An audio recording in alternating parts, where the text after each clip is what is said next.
permulaan puasa oleh penyimpan Mohor Besar Raja-Raja Tan Sri Syed Daniel Syed Ahmad.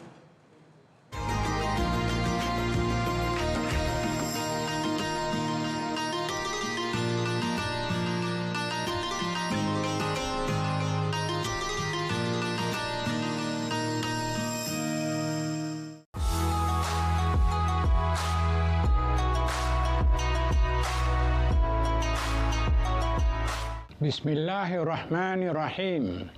Bagi menyempurnakan titah perintah ke bawah Duli Yang Maha Mulia Sri Paduka Baginda Yang di-Pertuan Agong, setelah diperkenankan oleh Duli-Duli Yang Maha Mulia Raja-Raja, maka adalah dengan ini saya mengisytiharkan bahawa tarikh permulaan puasa bagi negeri-negeri seluruh Malaysia adalah pada hari Khamis 19 Februari 2026.